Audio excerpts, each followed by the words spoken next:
Saying number 88.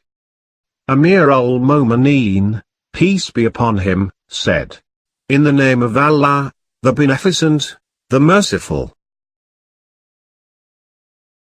Imam Abu Ja'far Muhammad ibn Ali Bakr, peace be upon both of them, has related from Amir al-Mu'mineen, peace be upon him, that he said, "There are two sources of deliverance from the Allah's punishment, one of which has been raised up, while the other is before you.